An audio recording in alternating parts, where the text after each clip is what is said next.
Cumprimento a todos com a paz de nosso Senhor e Salvador Jesus Cristo. Aqui é o professor José Lourenço do canal Teológico, fazendo novamente gravações para a Escola Bíblica Dominical. Peço perdão por ter demorado para fazer as gravações.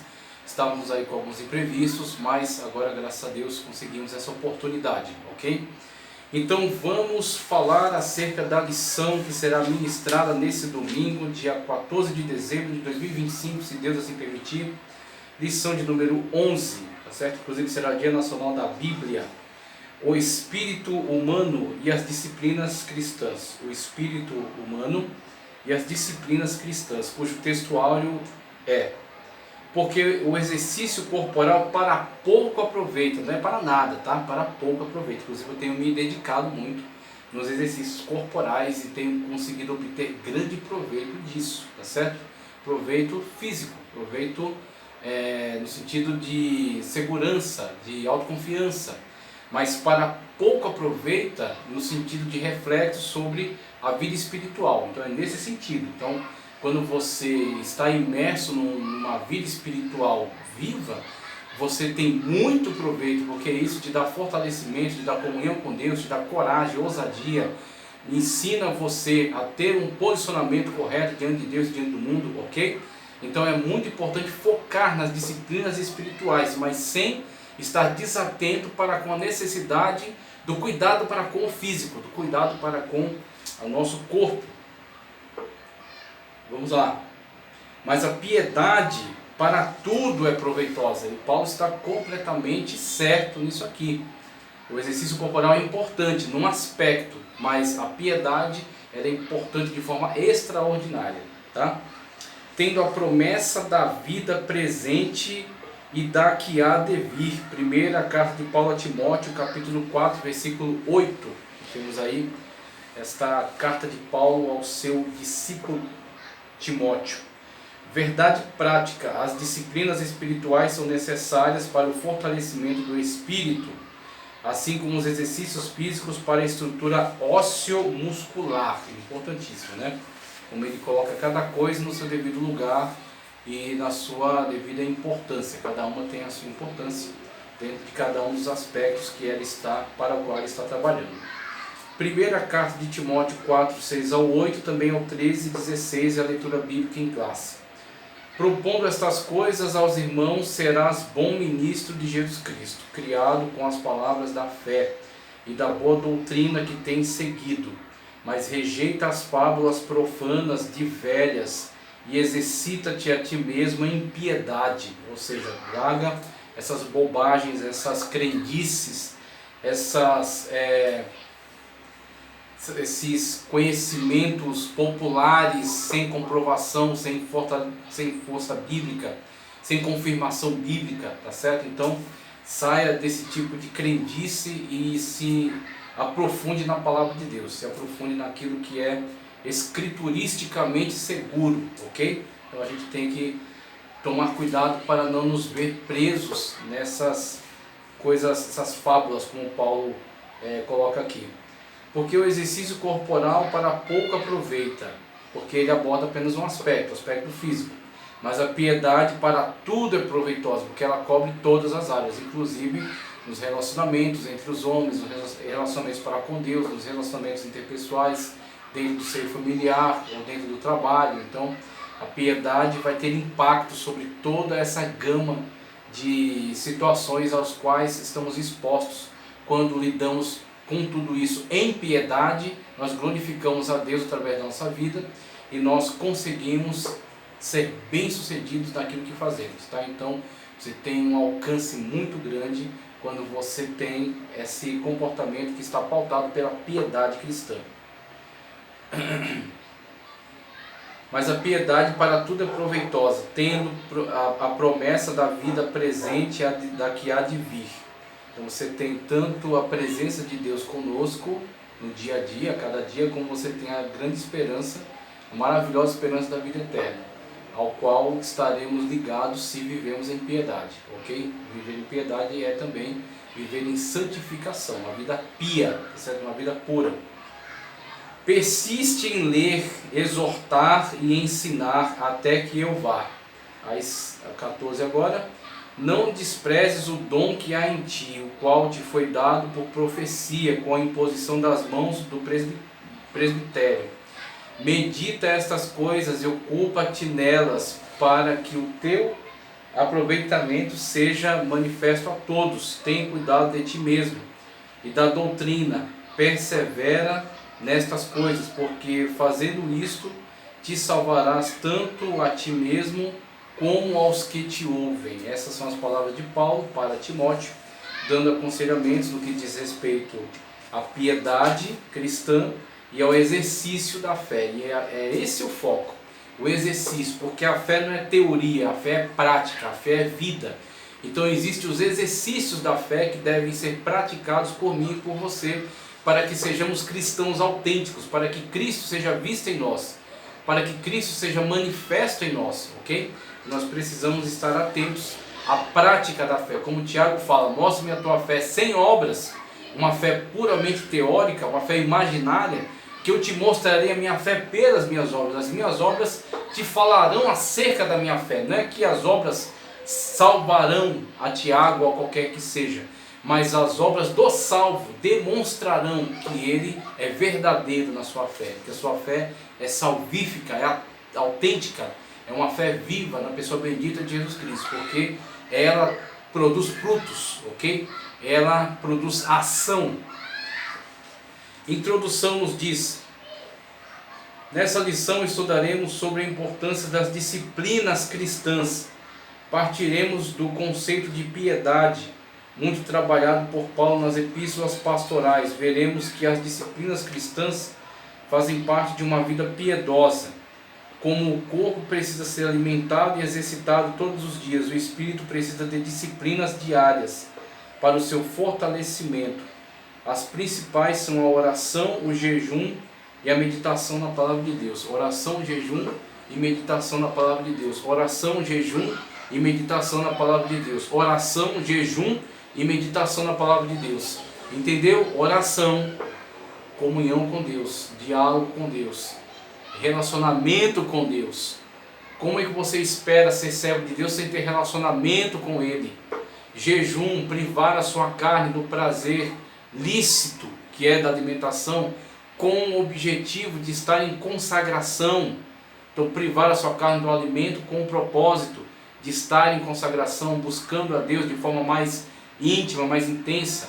Oração, jejum e meditação. Cristo diz: vós já estáis limpos pela palavra que vos tenho falado. O salmista disse: guardei a tua lei no meu coração para não pecar contra ti. Então, quando você tem essas afirmações, você vê muito claro a necessidade premente de que a palavra de Deus seja internalizada em nós. E não é a questão de você ter lido a Bíblia 5 vezes, 10 vezes mais. É a questão de que quando você está em contato com a Sagrada Escritura, o Espírito Santo de Deus está falando com você.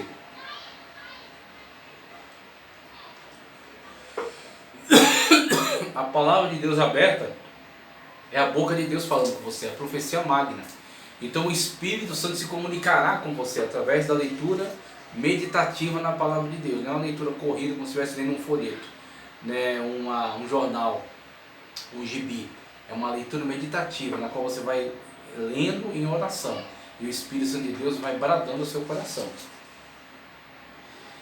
1. A piedade e as disciplinas cristãs. Exercício corporal e piedade. Escrevendo a Timóteo, Paulo apresenta um paralelo entre o exercício corporal e a piedade, porque o exercício corporal para pouco aproveita, mas a piedade para tudo é proveitosa, tendo a promessa da vida presente e da que há de vir. 1 Timóteo 4,8. O apóstolo não está desconsiderando não está desconsiderando de forma absoluta o valor do exercício corporal. O que ele está fazendo é colocando cada coisa no seu devido lugar. O exercício corporal ele é muito útil, muito maravilhoso para a vida aqui, para o corpo físico, ok? Então ele é imprescindível para que nós tenhamos saúde. Só que isso não se estenderá para outros aspectos mais amplos que são abordados pela piedade. A piedade, quando você incorpora isso na sua vida, vive uma vida em piedade, você tem piedade na academia, na faculdade, no trabalho, no bairro, tá certo? Entre família, na roda de amigos, onde tem aqueles amigos cretinos que contam piadas sujas e você rejeita, você não permanece na roda dos escarnecedores, porque você é uma pessoa pia, uma pessoa que está num processo de purificação, negando a si mesmo, crucificando o velho homem, andando conforme a lei do Espírito, conforme Paulo diz, não cumprireis a vontade da carne. Piedade, então a piedade se aplica em tudo, e o exercício físico é importante num aspecto, esse aspecto corporal. Piedade interna e externa.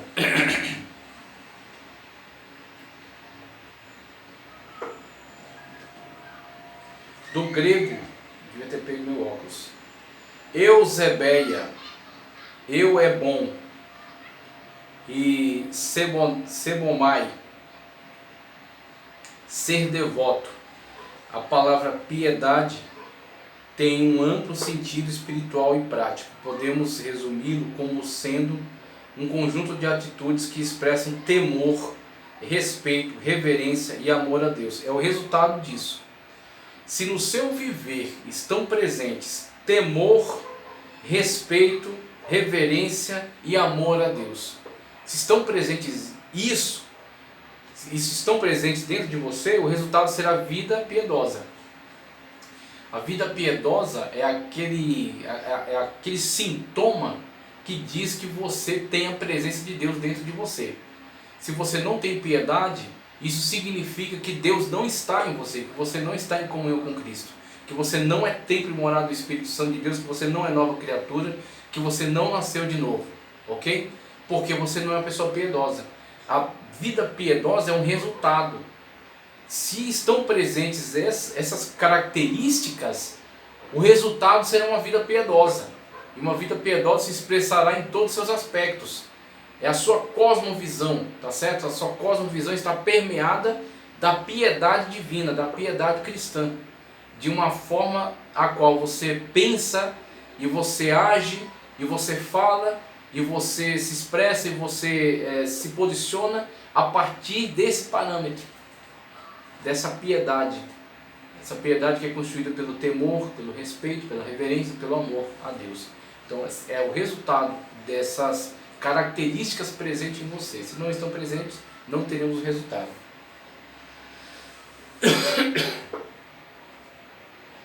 Tais condutas estão ligadas a fatores internos e externos. ênfases exageradas no valor das obras produzem um entendimento limitado e incorreto dessa importante virtude, como visto no catolicismo desde os tempos medievais, porque a pessoa entra num comportamento imitativo, tá? Então é interessante nós termos esse cuidado, para que isso seja orgânico. Isso não pode ser forjado, isso não pode ser, vamos dizer assim, simplesmente instigado por meio de imitação. Isso precisa ser resultado de uma internalização. Precisa vir naturalmente. Quando você está num relacionamento com Deus, o Espírito Santo de Deus faz morada dentro de você. Você é templo e morada do Espírito Santo de Deus. Você é edifício e casa espiritual. O resultado será a piedade. Tá certo? Você passará a se interessar por isso.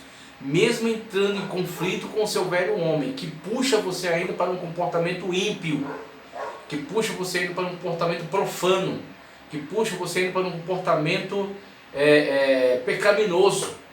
Mas você estará em conflito, como Paulo disse: miserável homem que sou, que aquilo que eu quero fazer, isso não faço, mas aquilo que eu não quero fazer, é isso que eu faço. Que na minha mente eu cumpro a lei de Deus, mas que nos meus membros opera uma outra lei. Esse é o conflito. Esse é o conflito do homem piedoso, que sente que no seu corpo, nos seus membros, existe um desejo, existe um outro viés, mas ele vai matar esse velho homem, ele vai crucificar esse velho homem, e ele vai dar lugar a que nasça um novo homem, uma nova criatura. E essa nova criatura anda conforme a lei do Espírito, para não cumprir as vontades da carne. Ela se submete ao Senhor e à sua palavra, e ele anda conforme a orientação do Espírito Santo de Deus. Então esse novo homem é piedoso, e a piedade nele é natural. Ela vem de uma natureza transformada. Se ela vem num processo imitativo, ela não se sustentará. Chegará a um ponto que será insustentável, porque se ele não internalizou isso, esse velho homem, essa velha criatura, essas velhas manias vão destruí-lo, vão arrastá-lo, tá certo? Vão fazer com que ele caia. Então é uma situação na qual isso tem que ser produzido internamente, internalizado. Precisa ser internalizado para que possa ser externalizado. Então o externo é o resultado do interno. Foi internalizado, é verdade dentro de você, então naturalmente isso vai fluir. Na sua fala, no seu comportamento, nas suas escolhas, no seu modo de vida, isso vai fluir, porque isso já é uma realidade interna. Piedade e discrição. A prática das disciplinas espirituais não combina com o exibicionismo. Jesus advertiu seus discípulos que fossem discretos quando orassem e jejuassem. Quanto ao jejum, aconselhou ações concretas para não dar sinais de estar jejuando. Quando jejuares, unge a cabeça, lava o rosto, para não pareceres aos homens que jejuas. Mateus 6, 17 a 18. O que dizer dos que proclamam seus jejuns, inclusive nas redes sociais? Como Jesus enfatizou, se buscamos glória humana, nossa recompensa se resumirá ao reconhecimento efêmero, sem valor algum diante de Deus. O anúncio do jejum somente convém ser feito quando sua prática for coletiva, ainda assim, de preferência apenas entre as pessoas envolvidas com o propósito, conforme cita aqui Esther 4,16, onde foi praticado um jejum coletivo ali. E essa situação da discrição é a pessoa sendo moldada. É a pessoa sendo moldada por Cristo. Não vivo eu, mas Cristo vive em mim.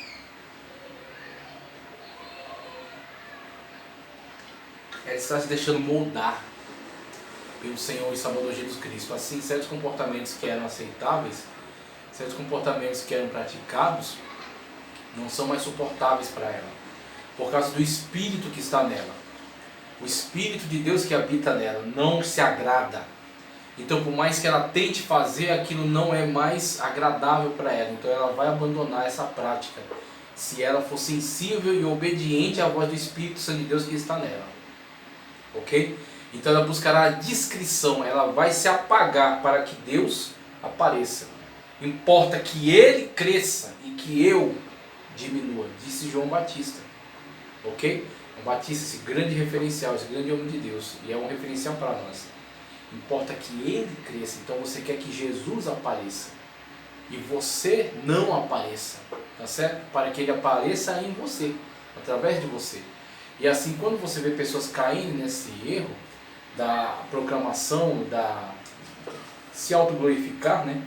Através dessas situações, você vê que muitas das vezes as pessoas estão iludidas com essa glória humana, com esses afagos, tá certo? Com esses elogios, e elas se esquecem de que quando elas assim o fazem, toda a sua recompensa já foi entregue. Essa obra foi queimada, não vai para o tribunal de Cristo, o bema. Quando nós comparecemos diante do tribunal de Cristo e apresentarmos nossas obras, e ele provar no fogo e dar a cada um a sua recompensa conforme aquilo que ele vai determinar, tá certo? As coroas. Então, quando a pessoa assim o faz, ela queimou. E aquele elogio é a sua recompensa, aquele like é a sua recompensa. Pronto, é tudo isso que você vai receber, porque você se autoproclamou através disso, buscando o elogio humano. Um tapinha nas costas, um afago, um abraço, um elogio, um like, e assim, a sua recompensa é essa, certo? 2. O desafio das disciplinas espirituais. A analogia do corpo. Não é fácil manter uma rotina de exercícios físicos. Paulo usa muito essa analogia porque ela é muito útil. Disciplina. Você quer fazer, faça. Você não quer fazer, faça do mesmo jeito. Você está bem para fazer, faça exercício. Você não está muito bem, faça exercício do mesmo jeito. Porque assim fazendo e mantendo a disciplina, você consegue vencer o seu corpo e dominá-lo e controlá-lo e melhorá-lo e aperfeiçoá-lo e moldá-lo, tá certo? Esculpi-lo. Você consegue de fato tornar o seu corpo forte, resistente, reativo, de modo que você tem necessidade, tem desejo de uma reação e o corpo está pronto para a reação, tá certo? Você precisa fazer uma longa caminhada, você consegue. Você precisa levantar um peso, você consegue. Você precisa de alguma recuperação, você ficou doente, mas a sua recuperação é mais rápida devido ao preparo que você está desenvolvendo pela disciplina. Então a disciplina no exercício físico pode e deve ser transferida para a disciplina no exercício espiritual, a mesma disciplina. Você quer orar, ore. Você não quer orar, ore do mesmo jeito. Você não está muito a fim de orar, ore mesmo assim. Você não está suportando orar, mete a cara no pó e ora. Vai dar certo, tá certo? Quanto menos se exercita, menos se quer exercitar. E quanto mais tempo parado, pior fica. Aí você entra numa decadência total, né? A retomada costuma ser um processo doloroso e geralmente impõe limitações, impedindo que se alcance um estado ideal de mobilidade, muitas dores, né, que vem. Assim acontece também na vida espiritual. Conforme você vai rompendo as primeiras orações de quem parou, tá certo? Que quer retomar, as primeiras orações são horríveis, parece que você não está falando com ninguém. Você fala e você pensa, essa oração não está passando nem do teto.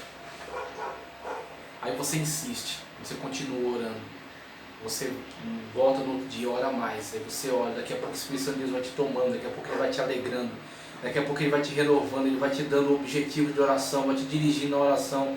Daqui a pouco você se programou 10 minutos, você fica 15 você fica 20, daqui a pouco você não quer levantar.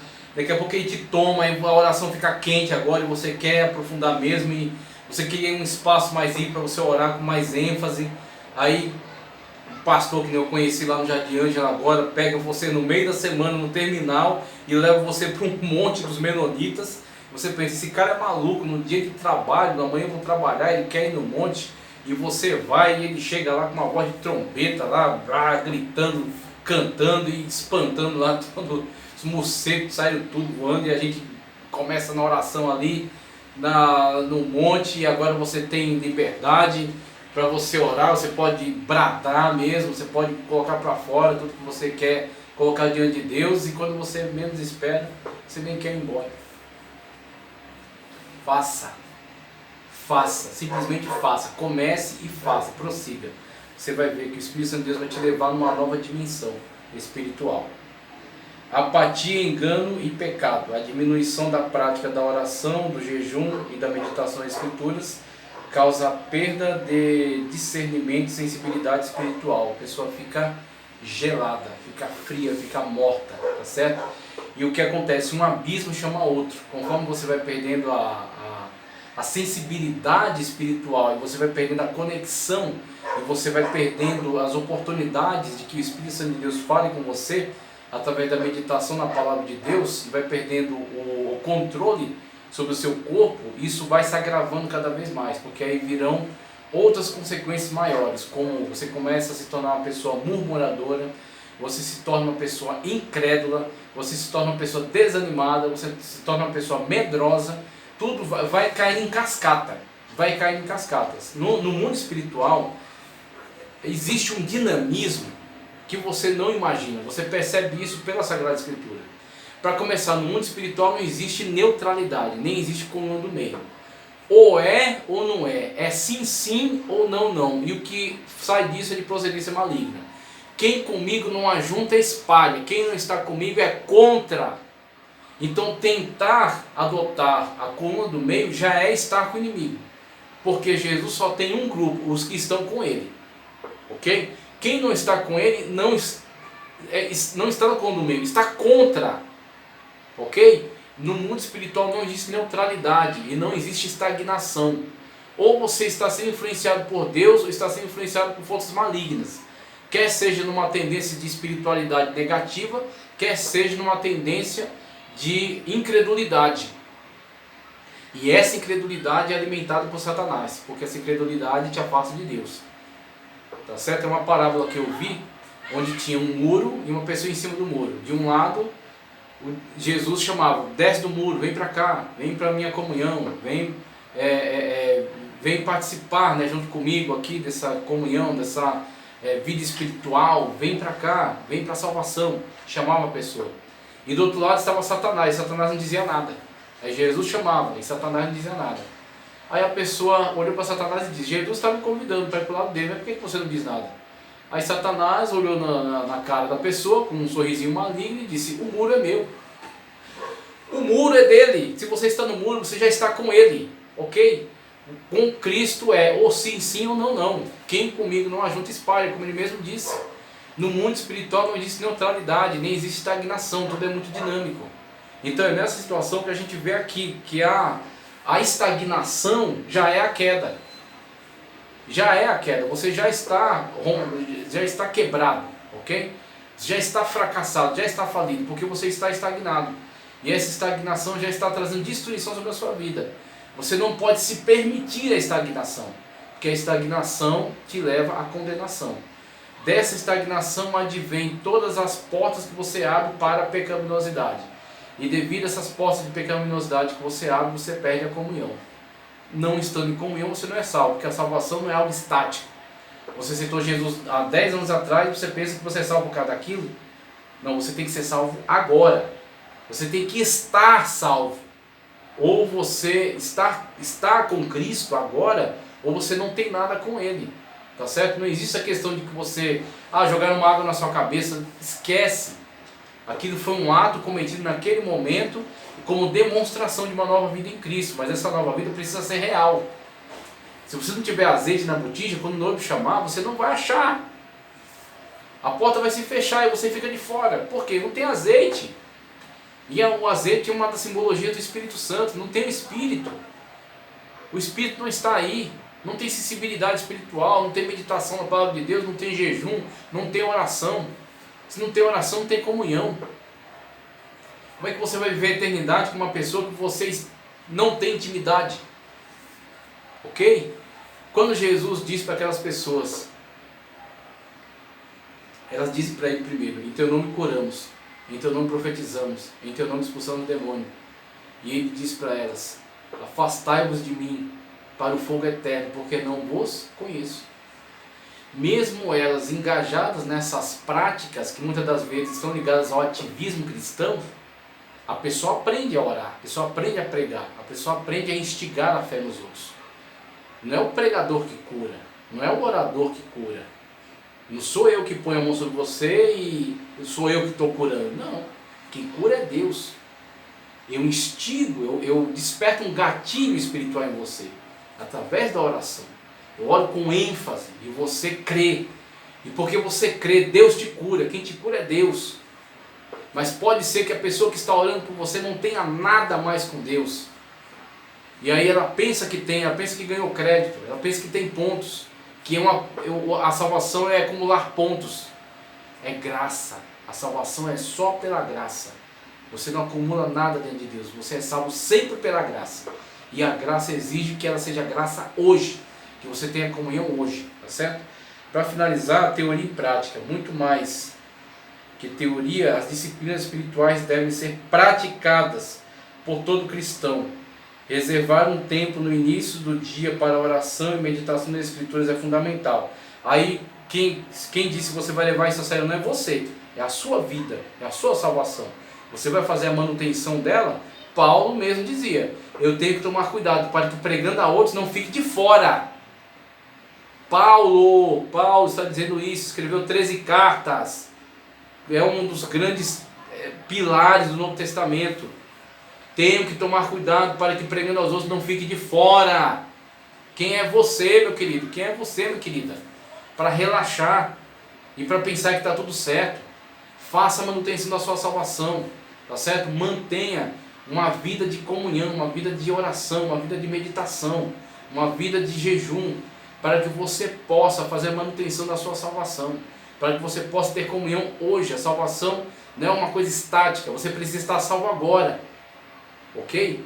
Mesmo que você acumulou 30 anos de crente, isso não é nada. O que importa é o que você é agora, se você é salvo, se você não é salvo. Quando a voz soar, quando a trombeta tocar, só quem tem azeite vai.